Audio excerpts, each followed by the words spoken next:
एक समय समस्त ऋषियों का हित चाहने वाले मुनि नैमिषारण्य में एकत्र हुए।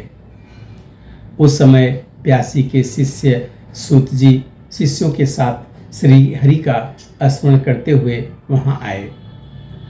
समस्त शास्त्रों के ज्ञाता श्री सूत जी को आया हुआ देखकर महातेजस्वी शौनक आदि मुनियों ने उठकर श्री सूत जी को प्रणाम किया। मुनियों द्वारा दिए गए आसन पर श्री सूत जी बैठ गए। हे ऋषियों, युधिष्ठिर आदि पांडव जब वनवास में अनेक कष्ट भोग रहे थे, उस समय उनके प्रिय सखा श्री कृष्ण उनके पास पहुंचे। युधिष्ठिर ने श्री कृष्ण का बहुत आदर किया और सुंदर आसन पर बैठाया। श्री कृष्ण बोले, हे युधिष्ठिर, कुशल पूर्वक तो हो? युधिष्ठिर ने कहा, हे प्रभु, आपकी कृपा है, आपसे कुछ छिपा नहीं है। कृपा कर कोई ऐसा उपाय बतलाएं जिसके करने से यह ग्रह कष्ट ना व्यापे, इससे छुटकारा मिले। यह शनि ग्रह बहुत कष्ट देता है। श्री कृष्ण बोले, राजन, आपने बहुत ही सुंदर बात पूछी है। आपसे एक उत्तम व्रत कहता हूं, सुनो। जो मनुष्य भक्ति और श्रद्धा युक्त होकर शनिवार के दिन भगवान शंकर का व्रत करते हैं, उन्हें शनि की दशा में कोई कष्ट नहीं होता, उनको निर्धनता नहीं सताती तथा इस लोक में अनेक प्रकार के सुखों को भोग कर अंत में शिवलोक की प्राप्ति होती है। युधिष्ठिर बोले, हे प्रभु, सबसे पहले यह व्रत किसने किया था? कृपा करके इसे विस्तार पूर्वक कहें तथा इसकी विधि भी बताएं। भगवान श्री कृष्ण बोले, राजन, शनिवार के दिन, विशेषकर श्रावण मास में शनिवार के दिन लौह निर्मित प्रतिमा को पंचामृत से स्नान कराकर अनेक प्रकार के गंध, अष्टांग, धूप, फल, उत्तम प्रकार के नैवेद्य आदि से पूजन करें। शनि के 10 नामों का उच्चारण करें। तिल, जौ, उड़द, गुड़, लोहा, नीले वस्त्र का दान करें। फिर भगवान शंकर का विधि पूर्वक पूजन कर आरती प्रार्थना करें। हे भोलेनाथ, मैं आपकी शरण में हूँ, आप मेरे ऊपर कृपा करें, मेरी रक्षा करें। युधिष्ठिर पहले शनिवार को उड़द का भात, दूसरे को केवल खीर, तीसरे को खजला, चौथे को पूरियों का भोग लगाए। व्रत की समाप्ति पर यथाशक्ति ब्राह्मण भोजन कराएं। इस प्रकार करने से सभी अनिष्ट, कष्ट आदि व्याधियों का सर्वथा नाश होता है। राहु, केतु, शनिकृत दोष दूर होते हैं और अनेक प्रकार के सुख साधन एवं पुत्र पौत्र आदि का सुख प्राप्त होता है। सबसे पूर्व जिसने यह व्रत को किया था उसका इतिहास भी सुनो। पूर्व काल में इस पृथ्वी पर एक राजा राज्य करता था। उसने अपने शत्रुओं को अपने बस में कर लिया था। दैव गति से राजा और राजकुमार पर शनि की दशा आई। राजा को उसके शत्रुओं ने मार दिया। राजकुमार भी बेसहारा हो गया। राजगुरु को भी पैरियों ने मार डाला। उसकी विधवा ब्राह्मणी तथा उसका पुत्र शुचिव्रत रह गया। ब्राह्मणी ने राजकुमार धर्मगुप्त को अपने साथ ले लिया और नगर को छोड़कर चल दी। गरीब ब्राह्मणी दोनों कुमारों का बहुत कठिनाई से निर्वाह कर पाती थी। कभी किसी शहर में तो कभी किसी नगर में दोनों कुमारों को लिए हुए घूमती रहती थी। एक दिन वह ब्राह्मणी उन दोनों कुमारों के लिए एक नगर से दूसरे नगर को जा रही थी कि उससे मार्ग में महर्षि सांडिल्य के दर्शन हुए। ब्राह्मणी ने दोनों बालकों के साथ मुनि के चरणों में प्रणाम किया और बोली, महर्षि, मैं आज आपके दर्शन पा करके कृतार्थ हो गई हूँ। यह मेरे दोनों कुमार आपकी शरण हैं, आप इनकी रक्षा करें। मुनिवर, यह शुचिव्रत मेरा पुत्र है और यह धर्मगुप्त राजपुत्र है और मेरा धर्मपुत्र है। इस घोर दरिद्रता में है, आप हमारा उद्धार कीजिए। मुनि सांडिल्य ने ब्राह्मणी की यह बात सुनी और बोले, देवी, तुम्हारे ऊपर शनि का प्रकोप है। अतः आप शनिवार के दिन व्रत करके भोले शंकर की आराधना किया करो, इससे तुम्हारा कल्याण होगा। ब्राह्मणी और दोनों कुमार मुनि को प्रणाम कर शिव मंदिर से चल दिए। दोनों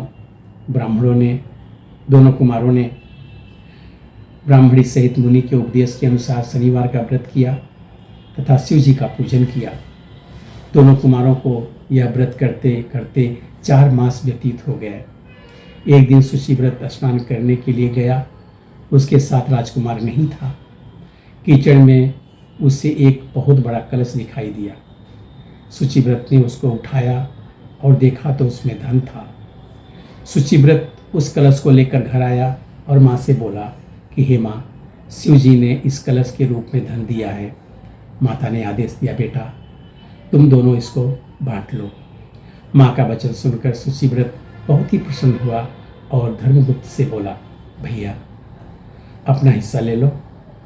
परंतु शिव भक्त राजकुमार धर्मगुप्त से कहा, माँ मैं हिस्सा लेना नहीं चाहता, शिव जी मुझ पर भी कभी कृपा करेंगे। धर्मगुप्त प्रेम और भक्ति के साथ शनि का व्रत करके पूजा करने लगा। इस प्रकार उसे 1 वर्ष व्यतीत हो गया। वसंत ऋतु का आगमन हुआ। राजकुमार धर्मगुप्त तथा ब्राह्मण पुत्र शुचिव्रत दोनों ही वन में घूमने गए। दोनों में वन में घूमते घूमते काफी दूर निकल गए। उनको वहां सैकड़ों गंधर्व कन्याएं खेलती हुई मिली। ब्राह्मण कुमार बोला, भैया चरित्रवान पुरुषों को चाहिए कि वह स्त्रियों से बचकर रहे। यह मनुष्य ही को शीघ्र ही मोह लेती हैं। विशेष रूप से ब्रह्मचारी को स्त्रियों से ना तो संभाषण करना चाहिए, ना ही मिलना चाहिए। परंतु गंधर्व कन्याओं की क्रीड़ा को देखने की इच्छा रखने वाला राजकुमार उनके पास अकेला चला गया। गंधर्व कन्याओं में से एक सुंदरी उस राजकुमार पर मोहित हो गई और अपनी सखियों से बोली, यहाँ से थोड़ी दूर पर एक सुंदर वन है, उनमें नाना प्रकार के फूल खिले हैं। तुम सब जाकर उन सुंदर फूलों को तोड़ कर ले आओ, तब तक मैं यहीं बैठी हूँ। सखियाँ उस गंधर्व कन्या की आज्ञा पाकर चली गईं और वह सुंदर गंधर्व कन्या राजकुमार पर दृष्टि गड़ाकर बैठ गई।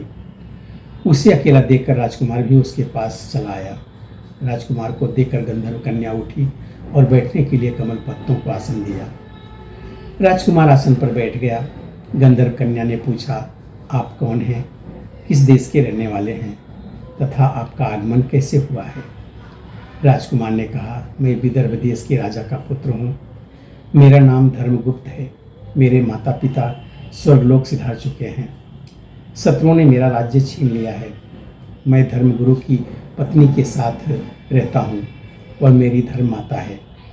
फिर राजकुमार ने उस गंधर्व कन्या से पूछा, आप कौन हैं, किसकी पुत्री हैं और किस कार्य हेतु आपका यहाँ पर आगमन हुआ है? गंधर्व कन्या ने कहा, विद्रविक नाम के गंधर्व की मैं पुत्री हूँ। मेरा नाम अंशुमति है। आपको आता हुआ देखकर आपसे बात करने की इच्छा हुई, इसी से मैं सखियों को अलग भेजकर अकेली रह गई हूँ। गंधर्व कहते हैं कि मेरे बराबर संगीत विद्या में कोई निपुण नहीं है। भगवान शंकर ने हम दोनों पर कृपा की है, इसलिए आपको यहाँ पर भेजा है। अब से लेकर मेरा आपका प्रेम कभी ना टूटे, ऐसा कहकर कन्या ने अपने गले का मोतियों का हार राजकुमार के गले में डाल दिया। राजकुमार धर्मगुप्त ने कहा, मेरे पास ना राज्य है ना धन है, आप मेरी भार्या कैसे बनेंगी? आपके पिता हैं, आपने उनकी आज्ञा भी नहीं ली। गंधर्व कन्या बोली, अब आप घर जाएं, लेकिन परसों प्रातःकाल यहाँ अवश्य पधारें। राजकुमार के ऐसा कहकर गंधर्व कन्या अपनी सहेलियों के साथ चली गई। राजकुमार धर्मगुप्त शुचिव्रत के पास चला गया और उसे सब समाचार कह सुनाया। राजकुमार धर्मगुप्त तीसरे दिन शुचिव्रत को साथ लेकर उसी वन में गया। उसने देखा कि स्वयं गंधर्वराज विद्रविक उस कन्या को साथ लेकर उपस्थित हैं। गंधर्वराज ने दोनों कुमारों का अभिवादन किया और दोनों को सुंदर आसन पर बिठाकर राजकुमार से कहा, राजकुमार, मैं परसों कैलाश पर गौरी शंकर के दर्शन करने गया था। वहाँ करुणारूपी सुधा के सागर बोले, शंकर जी, महाराज ने मुझे अपने पास बुलाकर कहा, गंधर्वराज, पृथ्वी पर धर्मगुप्त नाम का राजभ्रष्ट राजकुमार है। उसके परिवार के लोगों को शत्रुओं ने समाप्त कर दिया है। वह बालक गुरु के कहने से शनिवार का व्रत करता है और सदा मेरी सेवा में लगा रहता है। तुम उसकी सहायता करो जिससे वह अपने शत्रुओं पर विजय प्राप्त कर सके। गौरी शंकर की आज्ञा को सिरोधारी कर मैं अपने घर चला आया। शिव शंकर की आज्ञा था अंशुमति की मन की बात जानकर मैं ही इसको इस वन में लाया हूँ। मैं इसे आपको सौंपता हूँ। मैं आपके शत्रुओं को परास्त कर आपको आपका राज्य दिला दूंगा।